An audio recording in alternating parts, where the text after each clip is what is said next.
सर्वस्वानुभाव अन्यो व्यक्तो व्यक्त सनातन यह सर्वेषु भूतेषु नश्यस्तु न विनश्यति। तो भगवान बताते हैं एक ऐसा धाम है, एक ऐसा जगत है, अव्यक्त प्रकृति है जो शाश्वत है और इस व्यक्त तथा अव्यक्त पदार्थ से परे है। यह बड़ा यानी श्रेष्ठ है और कभी नाश न होने वाली है। जब इस संसार का सब कुछ लय नाश हो जाता है तब भी उसका नाश नहीं होता। ನೋಡ್ರಿ ಭಗವಂತರದ ಗೋಳು ಬೃಂದಾವನ ಇದೆ, ಅಲ್ಲಿ ಭಗವಂತರ ಲೀಲಾ ಮಾಡ್ತಾರ. ಅದ್ರ ಅದು ಯಾವಾಗ ಇದು ಆಗಂಗಿಲ್ಲ, ಅದರ ಇದಾಗಂಗಿಲ್ಲ, ನಾಶ. ಕನ್ನಡದಲ್ಲಿ ಏನಂತಾರೆ, ಅದರದೇ नाश ಆಗಂಗಿಲ್ಲ. तो आप देखते हैं कि वहां जो भगवान लीला कर रहे हैं तो उसको कहते हैं भगवान जो है अस्य कल्य लीला। तो भगवान वहाँ छोटे बच्चे नहीं है। भगवान का जो उम्र है वो 16 साल का है। भगवान का जो उम्र है तो भगवान वहाँ, भगवान का कोई बाल्य लीला वगैरह नहीं है। समझ आ रहा है? हाँ, वहाँ भगवान की कोई बाल्य लीला नहीं है, वहाँ कोई असुर वगैरह नहीं होता है। तो वहाँ हमारा भगवान के साथ एक संबंध है। तो भागवतम में एक श्लोक आता है, मुक्ति हित्वा अन्यता रूपम स्वरूपेण व्यवस्थिति।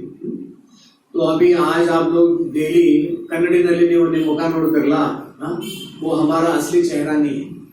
हाँ, हमारा असली जो है एक भगवान के साथ संबंध है। तो उसको कहते हैं मुक्ति हेतु अन्यता रूपम स्वरूपेण व्यवस्थिति। स्वरूप में कि हमारा एक सिद्ध देह है, सिद्ध स्वरूप। तो ये सिद्ध स्वरूप क्या है कि भगवान धाम में, तो इसमें हमारा भगवान का किसी भी 5 प्रकार से एक प्रकार का संबंध हो सकता है।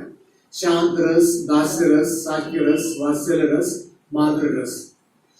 तो शांत रस का मतलब है कि गोलोक वृंदावन में जितने भी नदी है, पेड़ है, पौधे हैं, फूल फल, जितने भी पशु पक्षी है, गाय चिड़िया है, जो भी है, तो ये सब आता है शांत रस। यानी भगवान उनके साथ ज्यादा रेसिप्रोकेट नहीं करते, लेकिन वो लोग कॉन्शियस है। जब भी भगवान जहाँ भी जाते हैं फूल उनकी तरफ देखते हैं और पेड़ 12 महीना फल देते हैं, ठीक है। और जितने भी गाय है भगवान उनका नाम लेते तो दौड़ के आते हैं। तो ये है शांत रस। तो उससे एक हायर स्टेप है, वो है दास्य रस। तो भगवान के जो सेवाइट्स है जगन्नाथपुरी में 36 प्रकार के हैं। भगवान का रथ बनाने वाले से लेके मटका, कुकिंग, पूजा करने वाले से। तो गोलोक वृंदावन में भी भगवान के बहुत सारे सेवाइट्स है। वो भगवान के गाय का दूध निकालने से लेके मटका बनाने से लेके भगवान के लिए वस्त्र गहने बनाने का कार्य करते हैं। तो उसको कहते हैं दास्य। फिर उसके बाद में आता है साक्ष्य। भगवान के जो इक्वल एज के हैं, कवर्ड बॉयज हैं, तो उनको कहते हैं साक्ष्य रस। तो भगवान उनके साथ गोचरण के लिए जाते हैं, ठीक है। फिर उसके ऊपर का जो ये है रिलेशन है वो है वात्सल्य। तो भगवान के माता पिता है, तो भगवान का जो है जो फैमिली रिलेशन बहुत बड़ा है। नाना नानी, दादा दादी, चाचा चाची, ऐसे बहुत बड़ा भगवान का संबंध है। उसके बाद में जो माधुर्य रस है, श्रृंगार रस, तो उसमें हम भगवान के साथ अगर कोई गोपी बनता है तो भगवान के साथ रासलीला में प्रवेश करने का लाभ मिलता है। तो ಎಲ್ಲರಿಗೂ ತಿಳಿದ ಅಂದ್ರೆ ಭಗವಂತರ ಜೋಡಿ ನಮ್ದಂದ್ರೆ 5 ಪ್ರಕಾರ ಸಂಬಂಧ ಇವೆ. शांत रस, दास्य रस, साक्ष्य रस, वात्सल्य रस, माधुर्य रस। तो भगवान का जो गोलोक वृंदावन है तो वहाँ जो ब्रह्मा जी जो है उन्होंने ये पहले देखा था। आप में से कितने लोग गए अमेरिका? ಎಷ್ಟು ಜನ अमेरिका ಹೋಗಿ ಬಂದಿರಿ? ಯಾರು ಇಲ್ಲ? Singapore, okay. ಎಲ್ಲೋ ಹೋಗಿ ನೀವು अमेरिका? ओके, हाँ, ओके, नो प्रॉब्लम। हाँ, ಇವ್ರು ಹೋಗಿ ಬಂದಾರ, ಅವ್ರಿಗೆ ಗುರುತಿದೆ ಅಮೆರಿಕ ಇದೆ ಅಂತ ತಿಳಿದಲ್ಲ. ನಾ ಹೇಳೋದು ನಾವೇನು नमंगिल्री, हम नहीं पाए, हम विश्वास नहीं करते अमेरिका है, लेकिन वो जाके आए, ठीक है।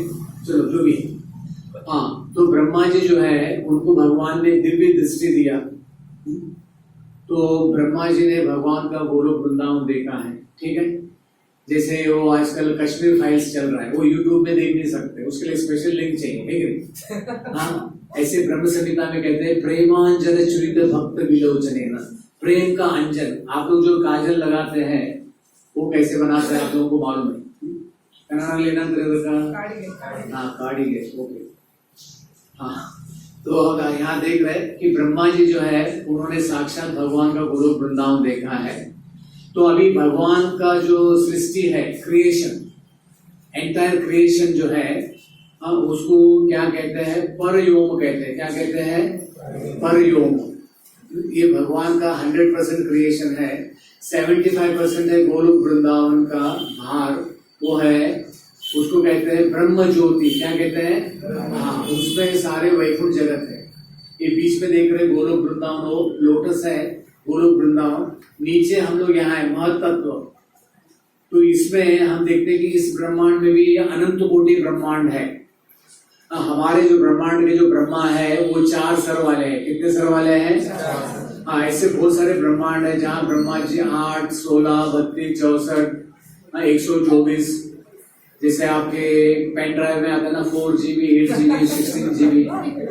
ओके, तो ऐसे भी ब्रह्मा है जिनके लाखों सर वाले। तो ये सारे इस ब्रह्मांड में, ठीक है। तो अभी आप देखते हैं कि ब्रह्म संहिता में ब्रह्मा जी बताते हैं हायर आर्की समझते हैं? तो हम लोग इस धाम में देवी धाम, उसके ऊपर है शिव जी का धाम। हरिधाम का मतलब है वैकुंठ जगत, उसके ऊपर है गोलोक वृंदावन। तो गोलोक वृंदावन से बढ़कर कुछ है नहीं, तो वहां हमारा भगवान का संबंध है। तो ये ब्रह्म संहिता का एक श्लोक है, चिंतामणि प्रकर सद्मशु कल्प वृक्ष लक्षावृतेश सुरभिर अभिपालयन्तम लक्ष्मी सहस्रशत संभ्रमो सेव्यमानं गोविंदमादि पुरुषं तमहं भजामि। तो ब्रह्मा जी क्या बताते हैं कि भगवान का जो धाम है वहां जितने भी पेड़ है वो क्या है? घर है, वो चिंतामणि पत्थर से बने हैं। किसने चिंतामणि देखा है क्या? चिंता फॉर मनी, सबको एक पैसे का चिंता रहता है। तो आप देखते हैं कि भगवत धाम में वहां बिजली का जरूरत नहीं है, ठीक है। न तद भासे से सूर्य न से शंको न पाओ। तो आप देखते हैं कि वहां सब सेल्फ इल्यूमिनेटिंग है। सेल्फ इल्यूमिनेटिंग का मतलब है कि वहां जो है, जो जितने भी घर है वहां लाइटिंग की जरूरत नहीं है, ये फैन की जरूरत नहीं है, एयर कंडीशनर का भी जरूरत नहीं, ठीक है। वहां सब कुछ ऑटो कंट्रोल्ड है। तो वहां आप देखते हैं कि जो भी पेड़ है उसको कहते हैं कल्प वृक्ष। कौन सा पेड़ कहते हैं? हाँ, कल्प का मतलब है कि आप कल्पना करो, यू जस्ट थिंक ऑफ, आपका भी जो भी फेवरेट चॉइस है, आप बस उस पेड़ के नीचे बैठ के कहो कि मेरे को रसगुल्ला, रसमलाई जो भी खाना है, हाँ, जो भी आपको कपड़ा चाहिए, गहने चाहिए, एल बेकरी अदेला सिक्कर। तो ये वहां गोलोक वृंदावन में जितने भी पेड़ है उनको कहते हैं कल्प वृक्ष। और वहां जो गाय है सुरभि गाय है, तो वो गाय के दूध में आपको गर्म करना नहीं पड़ता, चीनी नहीं डालना पड़ता, सैफरॉन नहीं डालना पड़ता, तो जितना चाहिए अनलिमिटेड मिल्क मिलता है। तो अभी आप में से कितने लोग गाय का दूध पीते हैं? पता नहीं, यस बोलते हैं, लेकिन आप लोगों ने देखा है क्या? आ रहा है वो पैकेट का दूध है, वो यूरिया का दूध है। आज इंडिया में जितना भी मिल्क सप्लाई होता है, जितना भी कंपनी वाला, वो सब मिक्स है। वो बकरी का लेके, भैंस का लेके, पता नहीं, तो जो भी है। तो वहां हमें मालूम होना चाहिए कि वहां हमारा भी पोस्ट खाली है, केवल भक्ति करेंगे तो हम भगवत धाम जा सकते हैं। तो इस प्रकार आप देखते हैं कि भगवान जो है वो वहां जो लीला करते हैं उसको कहते हैं अष्टकल्य लीला। क्या कहते हैं? अष्टकल्य लीला। तो अभी इस वक्त भगवान जो है वो डिनर प्रसाद लेते हैं। तो नंद महाराज का एक असेंबली हाउस है, ऑडिटोरियम है, तो उसमें बहुत सारा डांस ड्रामा वगैरह होता है। तो क्या होता है कि जब भी भगवान को झपकी आती है तो यशोदा जी उनको फिर जाके अब उसके कमरे में भगवान को सुला देती है। तो इस प्रकार आप देखते हैं कि आपको ये हमने जो अप्रकट वृंदावन, गोलोक वृंदावन के बारे में बताया। This was first category. तो भागवतम के 10वें स्कंद में एक चैप्टर में जो है 42 नंबर चैप्टर है, तो उसके अंतर्गत एक ऐसी लीला है कि एक बार क्या हो गया कि वरुण के जो पार्षद है वो नंद महाराज को पकड़ के लेके गए। इधर उधर कृष्णा को कहा, हाँ उसमें सब कुछ देखा तो उनको लगा अरे मेरे बच्चे का इतना रिस्पेक्ट करते हैं। तो कृष्ण भगवान नंद महाराज को वापस लेके आए और जब ये सब सारे ब्रजवासी जा रहे थे तो उनके मन में एक विचार आया। वो कह रहे थे कि तुम्हारा बड़का लड़का जो है बहुत कुछ टैलेंटेड है, बहुत बुद्धिमान है, इसका आईक्यू भी ज्यादा है, ये बहुत कुछ करता है।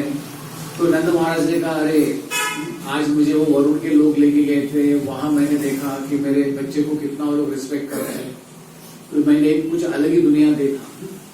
तो ऐसे बात जब भी कर रहे थे तो उन्होंने कहा अभी हम लोग बूढ़े हो गए तो हम लोग मरने वाले, पता नहीं मरने के बाद हम लोग आगे कहाँ जाएंगे, जाना कहाँ है, ठीक है। तो कृष्ण भगवान ने जब भी उनकी बात सुनी तो उन्होंने कहा नोड़ रे मेल नोड़ रे अल्ले। तो भगवान ने वैकुंठ जगत प्रकट किया। तो सारे ब्रजवासियों ने देखा अरे हम उधर भी है इधर भी है। तो भगवान ने कहा कि इस दुनिया को छोड़ने के बाद वहां जाना है। जैसे आप लोग नया घर लेते हैं, पुराना घर कहते हैं अद नम मनी, ಹುಟ್ಟಿದರೆ ಕನ್ನಡ ನಾಡಿನಲ್ಲಿ ಹುಟ್ಟಬೇಕು, ಆದ್ರೆ ನಾವು ಹುಟ್ಟಿದರೆ ಅಲ್ಲಿ ಹುಟ್ಟಬೇಕು, ಗೋಲक वृंदावन में। तो वहां हमारा परमानेंट सेटलमेंट है, ठीक है। तो यद गत्वा न निवर्तन्ते तद धाम परम मम।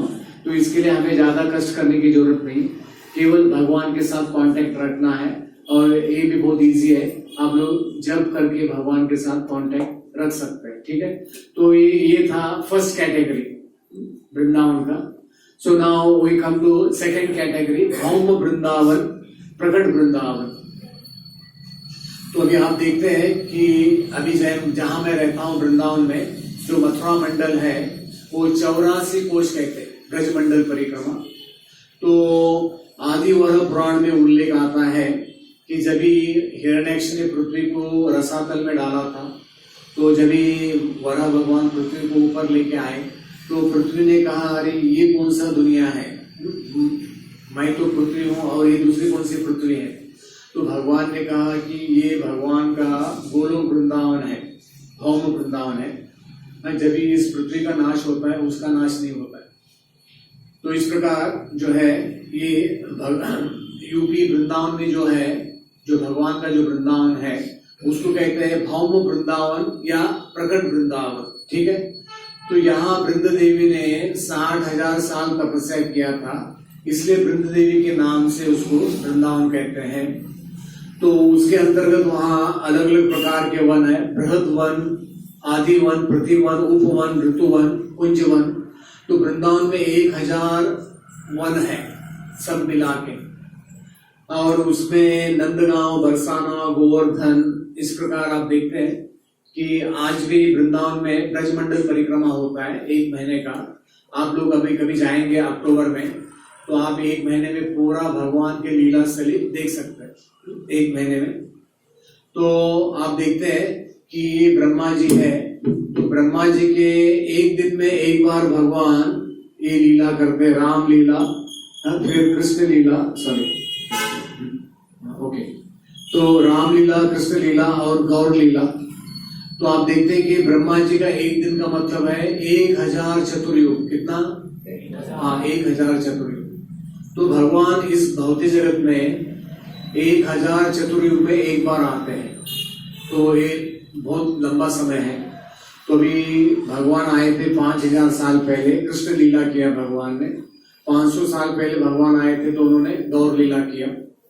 तो इस प्रकार आप देखते हैं कि इस ब्रह्मांड में भगवान ये 14 मनवंतर होते हैं। ब्रह्मा जी के एक दिन में 14 लोग रूलिंग करते हैं, एक मनु को 71 युग चक्र मिलते हैं। तो भगवान इस हमारे ब्रह्मांड में आते हैं 28 युग चक्र इन द 7th मनवंतर। जो 7th मनवंतर है तो उनका मनु का नाम है वैवस्वत मनु। ऐसे मनु में जो है 14 लोग हैं, तो 7th नंबर पे आता है वैवस्वत मनु। तो ब्रह्मा जी का अभी एज हो गया 51 ईयर का फर्स्ट डे, बर्थडे उनका, ठीक है। तो हमारा जो ब्रह्मांड है उसमें जो ब्रह्मा जी है उनकी आयु आपको बताया।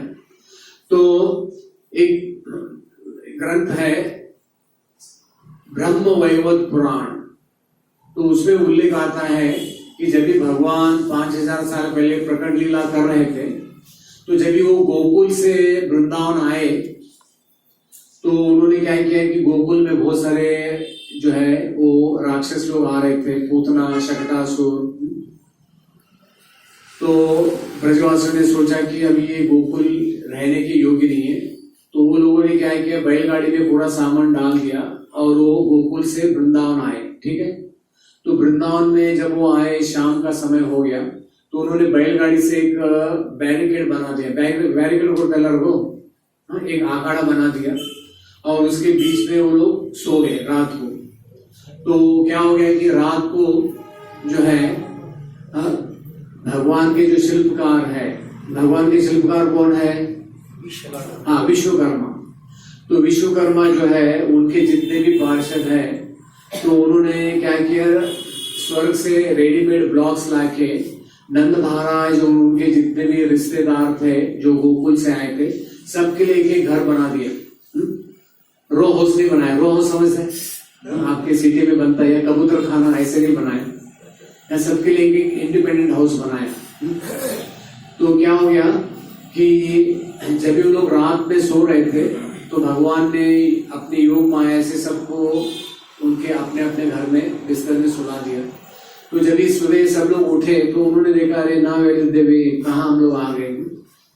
तो उन्होंने देखा, अरे ये तो बढ़िया घर कहाँ से कैसे प्रकट हो गया, उनको कुछ मालूम नहीं हुआ। तो सारे लोग नंद महाराज के पास आए, तो बोला, अरे ये सब गजब हो गया, ऐसे कैसे हो गया। तो नंद महाराज ने कहा कि गर्भ मुनि ने कहा था कि आपका लड़का जहां भी रहेगा वहां लक्ष्मी जी का आशीर्वाद होगा, ये लक्ष्मी जी की कृपा है जो भी है। तो उन्होंने कहा कि गर्भ मुनि ने कहा था कि आपके लड़के में, यानी नंद महाराज के लड़के में नारायण के समान गुण है, तो जहां भी नारायण है वहां लक्ष्मी अवश्य रहेगी। तो अब यहाँ देखते हैं कि जब भी चैतन्य महाप्रभु 500 साल पहले वृंदावन आए थे, 1515, ठीक है, तो अभी 2022, तो लगभग 507 साल पहले चैतन्य महाप्रभु जो है वो वृंदावन में गए थे 2 महीने के लिए। तो चैतन्य महाप्रभु ने क्या किया कि वृंदावन के जितने भी लुप्त जगह है, लुप्त समझते हैं, जो ये हो गए थे अप्रकट, तो काफी जगहों को उन्होंने प्रकट किया। फिर उन्होंने 6 गोस्वामी को जो है बताया कि आप वृंदावन को फिर से प्रकट करो। तो उपदेशामृत में रूप गोस्वामी बताते हैं वृंदावन के बारे में, तो ये बताते हैं कि पूरे ब्रह्मांड में मथुरा मंडल जो है वो श्रेष्ठ है।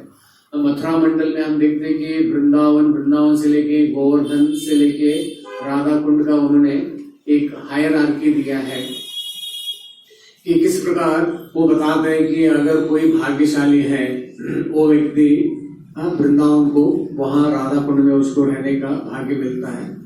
तो रूप गोस्वामी का एक किताब है मथुरा महात्म्य, तो उसके अंतर्गत उन्होंने लिखा है कि अगर एक व्यक्ति वृंदावन की परिक्रमा करता है तो उसको सारे इस ब्रह्मांड में जितने भी तीर्थ है वहां की तीर्थ यात्रा करने का फल मिलता है।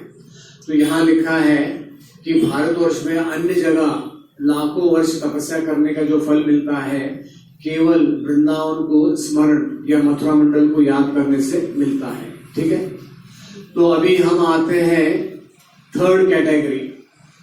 अभी हमने आपको पहले 2 कैटेगरीज बताया, अभी ये तीसरा है दृश्यमान वृंदावन, वह वृंदावन धाम जिसे आध्यात्मिक प्रगति से और भक्ति में साक्षात्कार के आधार पर देखा जा सकता है। तो जैसे एक श्लोक आता है, प्रेमांजन चरित भक्ति विलोचने ना, तो आप देखते हैं जैसे अगर मैं आपको एक ये दिखाऊंगा, अभी एक एक्सरे दिखाऊंगा, तो आप लोगों को कुछ पता चलेगा क्या? एक्सरे नहीं, जो डॉक्टर है उसको पता चलेगा क्या है कि नहीं। तो जब भी हम भक्ति में प्रगति करेंगे तो भगवान का जो गोलोक वृंदावन है वहां क्या चल रहा है, यहाँ बैठे बैठे देख सकते हैं केवल समाधि में। ठीक है, तो ऐसी एक कथा आती है, एक बार रूप गोस्वामी वृंदावन में बैठे थे, एक पेड़ के नीचे बैठ कर ध्यान कर रहे थे, तो उन्होंने गोलोक वृंदावन का कांटेक्ट, मैंने उनको लिंक मिल गया। जैसे आपका सर्वर ऑफलाइन है कि नहीं, वहां ऐसे नहीं होता है, जो भक्ति में जिसके दृश्यमान वृंदावन है, वो कभी भी भगवान के गोलोक वृंदावन में क्या हो रहा है वो देख सकते हैं। जैसे एक जानवर है कछुआ, आमे टॉर्टाइस। हाँ, एक कछुआ क्या करता है कि जमीन पर अंडे डालता है रेत में, और समंदर में बैठ के ध्यान करता है, और वहां से वो अंडे तोड़ देता है। तो उसके जो बच्चे हैं वो हिमालय में नहीं जाते, कहाँ जाते हैं वो? समुद्र में जाते हैं। कौन उनको बुद्धि दे रहा है? हाँ, भगवान दे रहे हैं। चलो जो भी, तो आप देखते हैं कि भक्त यहाँ इस दुनिया में रह के भी वो क्या कर सकते हैं, भगवान के धाम में क्या हो रहा है। आजकल हमारा टेक्नोलॉजी है, आप ऑफिस में बैठ के घर में क्या हो रहा है देख सकते हैं ना। हाँ, सीसीटीवी, हाँ, ऊपर वाला देख रहा है कि नहीं? जो भी है, हाँ, वो सीसीटीवी आजकल सबके लिए वो एक क्या है, कहीं भी, हाँ, जहां भी उसका रिकॉर्डिंग फिर देखेंगे, जो भी है। तो भगवान के भागवतम में उल्लेख आता है कि 13 साक्षी है। कितना? 13 साक्षी है भगवान के।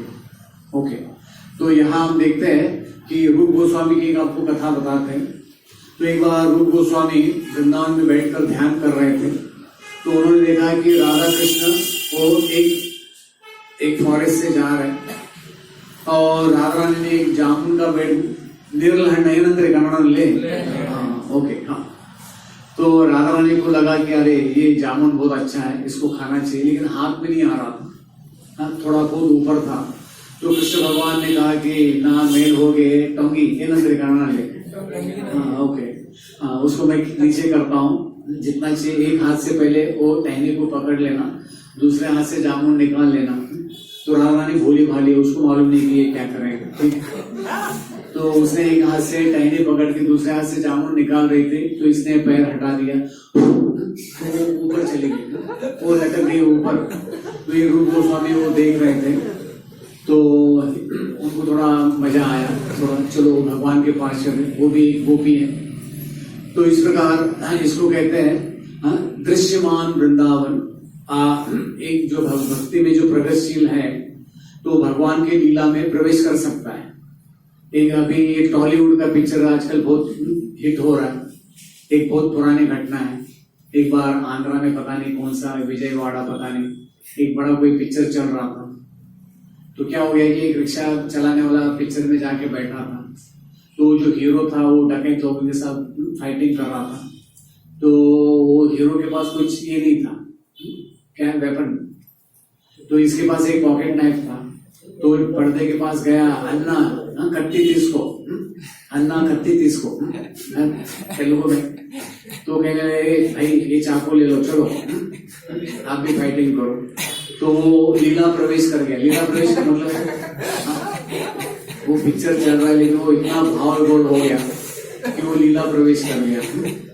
तो हमारे एक इसमें श्री संप्रदाय में एक राजा थे कुलशेखर अलवार। तो कुलशेखर अलवार भी डेली 2 घंटा रामायण सुनते थे। तो एक बार उनके राजपुरोहित ने कहा कि अभी राम भगवान जो है वो लंका जाने वाले, तो एकदम फॉर्म में आ गए, घोड़े के ऊपर बैठ के निकल गए। तो जैसे वो समुद्र के पास आए तो उन्होंने देखा अरे राम भगवान तो निकल गए, हम लेट हो गए। तो सीधा समुद्र में डाइव किया, तो डूब रहे थे वो। तो राम भगवान समुद्र से बाहर आए उनको लेके। तो उन्होंने कहा अरे आपको मेरे प्रति इतना प्रेम है, तो जब भी आपका समय आएगा भौतिक जगत से जाने का, तो मैं खुद आके आपको लेके जाऊंगा। भगवान ने उनको एक ये दे दिया, आश्वासन दे दिया। तो दृश्यमान वृंदावन का मतलब है कि जो व्यक्ति भक्ति में प्रगतिशील है, तो जैसे ये है माधवेंद्रपुरी। तो माधवेंद्रपुरी जब वृंदावन आए थे, तभी वृंदावन में किधर क्या है कुछ डिमार्केशन नहीं था, लेकिन उनको मालूम था कि किधर गोवर्धन है, किधर राधा कुंड है, श्याम कुंड है। तो एक जैसे नारद मुनि का एक लीला आता है भागवतम में 10th कैंटो में। तो नारद मुनि भगवान को बताते हैं, कृष्ण भगवान को, कि अभी आप कल यहाँ से मथुरा जाएंगे, कंस के पहलवानों का वध करेंगे, हाथी को मारेंगे, कंस का वध करेंगे। फिर आप जो है उसके बाद में द्वारका जाएंगे, फिर आप रुक्मिणी का हरण करेंगे, फिर अलग अलग असुरों का वध करेंगे। तो ये नारद मुनि जो है कृष्ण भगवान को वृंदावन में मिलके तो उनको बताते कि आगे आप क्या क्या करने वाले हैं। तो इसको कहते हैं दृश्यमान वृंदावन। ठीक है, तो आप देखते हैं एक वृंदावन में ये थे, एक भगवान के भक्त थे, उनका नाम था रस खान। तो वो भगवान से क्या अनुरोध करते हैं कि भगवान से अनुरोध करते हैं मुझे आपको फिर से जन्म देना है, तो आपके जो कवड़ मैन है उनके बाल का एक जन्म दे दो। अगर वहां वैकेंसी नहीं है तो आप मुझे क्या है कि गाय का बछड़ा बना दो, सेकंड ऑप्शन। अगर वहां भी अगर वैकेंसी नहीं है तो आप गिरिराज जी में मुझे एक पत्थर बना दो, एक गिरिराज शिला बना दो। अगर वो भी वैकेंसी नहीं है वो कहते हैं कि यमुना के किनारे एक पेड़ के ऊपर कदम के पेड़ में मुझे एक चिड़िया बना दो। देखो कितना चार ऑप्शन उन्होंने ये किया है जो भी है। तो आप देखते हैं कि ये जो है रास खान, उन्होंने कभी ये सुना ही नहीं, भागवतम कभी सुना नहीं, लेकिन उनको वृंदावन का भगवान का सब लीला दिखाई देता था। हाँ, अभी यहाँ रेडियो मोबाइल टीवी के वेव्स यहाँ चल रहे, हम लोगों को दिखाई देते क्या? नहीं। तो उसी प्रकार कोई कहता था कि बम्बई में पैसा आसमान में उड़ रहा है, जिसको पकड़ने को आता है वही पैसा कमा सकता है। बम्बई में आसमान में पैसा बहुत उड़ रहा है, आपको पकड़ने का और टेक्निक मालूम होना चाहिए। चलो जो भी स्टॉक मार्केट जो भी। तो अभी फोर्थ कैटेगरी हृदयस्थ वृंदावन। तो हृदयस्थ वृंदावन का मतलब है कि एक भक्त जहां भी रहता है तो भगवान की लीलाओं को वो ध्यान करता है और वो यही मनोकामना करता है कि मुझे कब वृंदावन जाने का मौका मिलेगा। ठीक है, तो उसके अंदर एक ये होता है हैंकरिंग, तो वो यही सोचता रहता है कि मुझे जो है भगवत धाम जाने का कब अवसर मिलेगा। तो नरोत्तम दास ठाकुर का एक बहुत अच्छा भजन है, लेकिन ये बंगला भाषा में है, तो इसका अनुवाद आपको पढ़ के बताते हैं। वो बताते हैं कि एक दिन कब आएगा इस पूरे दुनिया को छोड़ के मैं वृंदावन जाऊंगा, यमुना जी का पानी पीऊंगा, भगवान के सारे लीला शैलियों को देखूंगा और ऐसे भ्रमण करते करते करते गिरिराज जी का दर्शन करते करते इस शरीर को छोड़ दूंगा। तो हम लोग तो इतने स्टैंडर्ड पर तो है ही नहीं, है कि कोई है ऐसा कि ये हुबली बिट वृंदावन हो गया लेरो, अभी वहां का टेम्परेचर चल रहा है 45, पता नहीं आपका हवा क्या क्या टाइट होगा, पता नहीं, जो भी है। हाँ, तो वृंदावन में रहना है तो आपको यू हैव टू पे द प्राइस। ठीक है, तो आप देखते हैं कि चैतन्य महाप्रभु जब वृंदावन जा रहे थे तो उनके हृदय में भी जो है वृंदावन के बारे में चैतन्य चरितामृत में एक श्लोक आता है, वन देखी भ्रम होय यही वृंदावन, शैल देखी मन होय यही गोवर्धन। फिर लिखा है, यहाँ नदी देखे तहाँ माने कालंदी, महाप्रेमावेशे नाचे प्रभु बड़े कांदी। तो इसका मतलब है वन देखी भ्रम होय ये वृंदावन। हाँ, जो भी वन देखते थे लगता था अरे ये वृंदावन है, तो पर्वत देखते थे उनको लगता था अरे गिरिराज जी है, कोई नदी देखते थे उनको लगता था ये कालिंदी यमुना जी है। तो इस प्रकार आप देखते हैं कि ये क्या है कि रियल कॉन्शियसनेस है उनके हृदय में जो है वृंदावन के बारे में। तो ऐसे चैतन्य चरितामृत में श्लोक आता है कि जब चैतन्य महाप्रभु जगन्नाथपुरी से निकले वृंदावन के लिए तो उनके हृदय में वृंदावन के प्रति जो प्रेम है वो जैसे आपका मार्केट का शेयर प्राइस बहुत बढ़ता है ना, उनका जो है वृंदावन के प्रति उनका प्रेम 100 गुना बढ़ गया। वो धीरे धीरे आगे बढ़ते बढ़ते बढ़ते मथुरा प्रवेश कर वृंदावन में वो 1 लाख गुना ये हो गया। कितना? 1 लाख टाइम्स। चलो, चैतन्य महाप्रभु स्वयं कृष्ण भगवान है। तो अभी हम आते हैं 5th टाइप ऑफ वृंदावन। तो इसको कहा जाता है गुप्त वृंदावन। चलिए, हाँ, गुप्त वृंदावन। वृंदावन धाम के बाहर निवास करते हुए भगवान के सेवा में तत्पर व्यस्त रहने वाले भक्तों द्वारा रचाया हुआ एक सीमित क्षेत्र भूमि में बनाया हुआ एक जगह जहां पर एक भक्त वास्तविक वृंदावन धाम का अनुभव कर सकता है। तो अभी आप देखते हैं कि जैसे थोड़े लोग घर में ताजमहल ला के रखते हैं, ताजमहल को तो खरीद नहीं सकते, तो उसी प्रकार अगर देखेंगे कि अगर समझो किसी के पास बहुत एस्टेट है, किसी के पास बहुत लैंड है, तो अपने घर के आंगन में गोवर्धन, राधा कुंड, श्याम कुंड, फिर वृंदावन के जो 12 वन है वो बना सकते हैं। तो आज तक इस दुनिया में ऐसे 10 जगह वृंदावन बनाए जिसको गुप्त वृंदावन कहते हैं। तो एक ग्रंथ है, वो है बृहद भागवतामृत। गोप कुमार को वहां जाते हैं, गोलोक वृंदावन। तो उसमें उल्लेख आता है कि जब भी कृष्ण भगवान द्वारका में रहते थे तो कृष्ण भगवान जो है उनको वृंदावन की याद आती थी, हर समय वो गोपियों का नाम लेते थे।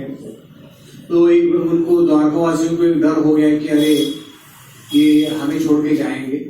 तो उन्होंने क्या सोचा कि हम यहाँ एक क्या बनाते हैं, एक फॉरेस्ट बनाते हैं, वृंदावन फॉरेस्ट, जिसमें वृंदावन की गायों का छवि बनाएंगे, नंद महाराज, यशोदा, गोपियों का हम लोग कठपुतली बनाएंगे, तो कृष्ण को लगेगा कि वो वृंदावन में है। ठीक है। तो ये जो है, जो देवताओं के जो शिल्पकार है, उन्होंने ये द्वारका में बनाया था। ब्रह्मा जी ने उनको आदेश किया था। फिर चैतन्य महाप्रभु के 2 पार्षद थे, रूप गोस्वामी, सनातन गोस्वामी। तो वो रहते थे राम केली, पश्चिम बंगाल में। तो वहां उनके पास बहुत जगह था। तो उन्होंने अपने घर के आंगन में राधा कुंड, श्याम कुंड, गोवर्धन, बाकी 12 वनों का एक किया था, एक डिमार्केशन किया था। फिर जो है वान विष्णुपुर, उड़ीसा। तो श्रीनिवास आचार्य के एक शिष्य थे, उनका नाम था राजा भीरमभीर। एक्चुअली एक डकैत थे, लेकिन वो भक्त बन गए। तो उन्होंने एक वृंदावन बनाया था। फिर उड़ीसा में बालासोर, जहां आप देखते हैं खीरचोर गोपीनाथ है, तो वहां भी एक भक्त थे श्रीनिवास आचार्य के, रसिकानंद, उन्होंने एक बनाया था। फिर कनक वृंदावन, जब भी औरंगजेब ने वृंदावन में आक्रमण किया था, तो उस वक्त क्या हो गया कि एक राजा मान सिंह थे, एक राजा, वैष्णव राजा थे यहाँ से, राजस्थान से। तो उन्होंने वृंदावन के जितने भी हमारे गोस्वामी के मंदिर के जो डीटीज है, तो उनको जयपुर लेके गए। तो जयपुर में उन्होंने उनके राजमहल के अगल बगल में भगवान के लिए पूरा एक वृंदावन बना दिया, उसको कहते हैं कनक वृंदावन। ठीक है। फिर उत्तर वृंदावन, ये अल्मोड़ा डिस्ट्रिक्ट है, ये भी राजस्थान में आता है। तो एक बहुत कोई बड़े धनी व्यक्ति थे, उन्होंने भी जो है 1780 में बनाया। फिर श्री चैतन्य मठ, नवद्वीप, वेस्ट बंगाल, नाडिया में भक्ति सिद्धांत सरस्वती जो है प्रभुपाद जी के गुरु महाराज है, तो उन्होंने भी वहां, आप कभी मायापुर जाएंगे तो ये आप देख सकते हैं, अभी भी है। तो प्रभुपाद जी जब अमेरिका गए थे, वहां एक स्टेट है वेस्ट वर्जीनिया। तो वेस्ट वर्जीनिया में वहां भक्तों को 1000 एकड़ लैंड मिला था। तो प्रभुपाद जी ने उनको बताया वृंदावन के 12 जो वन है, यमुना जी है, गोवर्धन है, फिर 6 गोस्वामी मंदिर, ये बनाने के लिए प्रभुपाद जी ने उनके भक्तों को एक फार्म कम्युनिटी बनाने के लिए बोला था। अभी भी वो उस जगह है, वहां एक मंदिर बनाया है, उसको कहते हैं पैलेस ऑफ गोल्ड। तो एक बहुत ही सुंदर मंदिर वहां बनाया है। फिर एक जो है हंगेरी, यूरोप में कंट्री है हंगेरी, तो वहां प्रभुपाद जी के एक शिष्य है, उनका नाम है शिवराम स्वामी। तो उन्होंने 100 एकड़ लैंड में नवब्रज धाम, उन्होंने एक फार्म कम्युनिटी बनाया है। तो वहां भी उन्होंने 12 फॉरेस्ट बनाया है, और वहां उन्होंने वो ये बनाया है, रेप्लिका समझते हैं, भगवान की लीलाओं के जो रेप्लिकास बनाए हैं। फिर उसके बाद में अभी रिसेंटली 2015 में ये वृंदावन फॉरेस्ट करके बॉम्बे में, of 100 kilometre away from Bombay, तो वहाँ एक बहुत सुंदर जगह है। तो वहाँ with in A space of around 10 एकड़ लैंड, ऐसे उनका 90 एकड़ लैंड है, तो with in space of 9 to 10 एकड़ लैंड, तो वहाँ उन्होंने यमुना बनाया है, गोवर्धन गोवर्धन जी, नंदगांव, बरसाना, 6 गोस्वामी टेम्पल और 12 फॉरेस्ट बनाया है। कभी आप उसका वीडियो देख सकते हैं www.gev.com, उसमें आपको उधर का तो बहुत ही वहाँ गिरिराज जी की पूजा होती है, यमुना जी की आरती करते हैं, तो काफी विजिटर्स आते हैं। इट्स इको विलेज बनाया है, तो बहुत सारा वहाँ नेचुरल लाइफ है। तो इस प्रकार इसको हमने आपको ये जो है गुप्त वृंदावन के 10 अलग अलग जगह बताए। अभी आप लोग हुगली में रह के भी वृंदावन का रहने का लाभ ले सकते हैं। उसमें 9 प्रकार है। हाँ, श्रवण, अभी आप लोगों ने वृंदावन के बारे में श्रवण किया, ठीक है। फिर कीर्तन अभी हम लोग करेंगे, आप लोगों को ब्रजवासी भजन सुनाते हैं, ठीक है। फिर स्मरण, भगवान को, जैसे विदुर जी, भगवान जब भी भगवत धाम जाने वाले थे, विदुर को भगवान ने याद किया तो बड़े भाव विभोर हो गए, ठीक है। फिर इच्छिता, जैसे डिजायर, आपको इच्छा था, माम इच्छा तुम धनंजय, भगवत गीता में भगवान बताते हैं मुझे प्राप्त करने की इच्छा करो, ठीक है। फिर प्रेक्षिता, यानी आप अपने आंखों से जाके वृंदावन देख सकते हैं। फिर उसके बाद में गता, यू कैन गो ऑन ए यात्रा। फिर स्पर्शा, वृंदावन को आप स्पर्श कर सकते हैं जब वृंदावन जाएंगे। फिर आश्रिता, आप जो है वृंदावन का आश्रय ले सकते हैं, वृंदावन का आप सेवा कर सकते हैं, वृंदावन में बहुत सारे सेवा अपॉर्चुनिटीज है। फिर सेविता का मतलब है कि धाम सेवा करना। तो ये 9 प्रकार से आप वृंदावन की सेवा कर सकते हैं। तो जैसे मैंने बताया कि बाइबल में कहा है कि घर बनाना है तो घर कहाँ बनाने का है? जीसस क्राइस्ट कहते हैं कि don't build your house in this material world. तो अगर घर बनाना है तो गोलोक वृंदावन में बनाना चाहिए। हाँ, होम स्वीट होम, ठीक नहीं? तो कन्नड़ा में पता नहीं क्या क्या बोलते हैं। तो एक 1920s का एक साइलेंट मूवी है, तो आप इसको देख लो। ये चार्ली चैपलिन का मूवी है। तो ये एक ये रहता है, क्या कहते हैं, उसका घर नहीं है, अनाथ रहता है। तो एक लड़की है, वो भी अनाथ है। हाँ, वो बात कर रहे हैं आपका कोई घर है, वो बोलते नहीं मेरा भी कोई घर नहीं है। तो इस प्रकार अब उनका एक कन्वर्सेशन चल रहा है। एक घर से पति पत्नी बाहर आते हैं, वो पत्नी इतनी खुश है, वो कह रहे अरे क्या इसका चाल है। तो वो कहते हैं कि अगर हमारा भी अगर ऐसा घर होता तो कितना अच्छा होता। एक कहावत है ना कि भगवान देता है तो छप्पर फाड़ के देता है। देखो कितना बढ़िया घर बन गया इसका। Man purposes and God disposes. देखो घर के खिड़की में एप्पल का झाड़ है, ये थोड़ा नौटंकी है। देखो देखो अभी ब्रेकफास्ट का टाइम हो गया तो गाय को बुलाता है, वो सुरभि गाय आ गई तो वहां गाय वो बर्तन रख देता है। वो गाय दूध छोड़ दे, वो आपको दूध निकालने का जरूरत नहीं, तब तो वो अंगूर खा रहा है, ठीक है। वो बर्तन वो बोलता है चलो हो गया। देखो तो अभी हम बस इसका एक सपना देख रहे हैं कि नहीं। ये देखो ये बेचारा ये सपना ही है ना, मेरा जीवन कोरा था कोरा ही रह गया, ऐसे हो गया। तो nothing tangible happens material world. तो प्रभुपाद जी लिखते हैं कि जब भी हम ये गोलोक वृंदावन के बारे में सुनते हैं तो हमारा वहां जाने का मन करना चाहिए। We should feel that yes, हमारा वहां जाने का मन करना चाहिए। तो आपको आज हमने टिप ऑफ द आइसबर्ग थोड़ा बहुत गोलोक वृंदावन के बारे में बताया। तो बस इसमें कुछ नहीं, आपको भक्तों के संग में रहना है। तो अभी हम एक वृंदावन के भजन का एक ये है, तो उसको हम गाते हैं। तो किसी को कोई वृंदावन के बारे में कोई जिज्ञासा है तो कर सकते हैं। तो until 8 another we have 10 minutes time। किसी को वृंदावन के बारे में कोई प्रश्न है? अभी मैंने जो भी पावर पॉइंट दिखाया सब कुछ समझ में आ गया ಎಲ್ಲರಿಗೂ ತಿಳಿತು? ಕನ್ನಡ ನಾಡಿಗೆ ಜಯವಾಗಲಿ, ಎಲ್ಲರಿಗೂ ತಿಳಿತು? हाँ ओके। हाँ मृदंग करताल हार्मोनियम कोई है? क्लियर नहीं है कोई यहाँ? Prabhu you can Put this there, they can enjoy there. इसको वहाँ ट्यून करो आपका।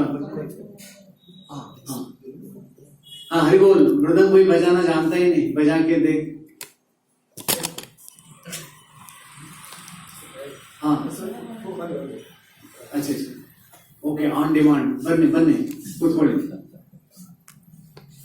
बोलो श्री वृंदावन धाम की जय। हाँ तो ಇಲ್ಲಿ ನೋಡಿ ನೀವು ಹಾಡಬಹುದು, ಹಿಂದಿ ಇಂಗ್ಲಿಷ್ ನಲ್ಲಿದೆ।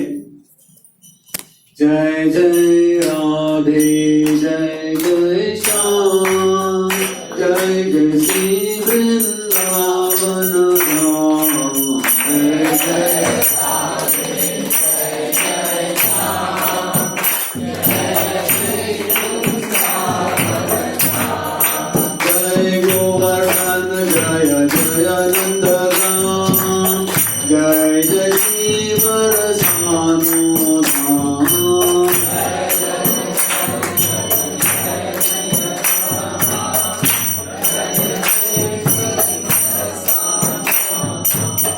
पावन राधे तेरो नाम श्री बरसानो नाम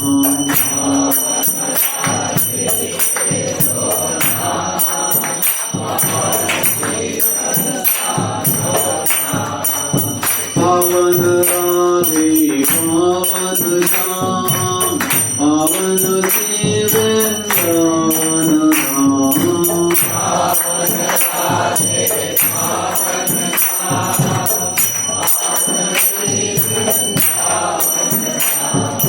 नंद घर आनंद भयो जय कन्हैया लाल की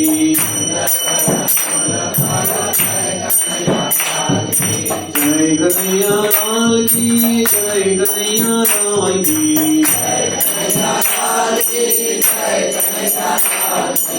आदि दीनी घोड़ा दीनी और दीनी पाल की आदि दीनी घोड़ा दीनी और दीनी पाल की जय कन्हैया लाल की जय कन्हैया लाल की जय कन्हैया लाल की जय कन्हैया लाल की जानों को आदि घोड़ा घोड़न को पाल की जानों को आदि घोड़ा घोड़न को पाल की जय कन्हैया लाल की जय कन्हैया लाल की जय कन्हैया लाल की जय कन्हैया लाल की छोटी छोटी गैया छोटे छोटे बाल छोटो सो मेरो मदन गोपाल छोटे गैया छोटे छोटे बाल छोटो सो मेरो मदन गोपाल आगे आगे गैया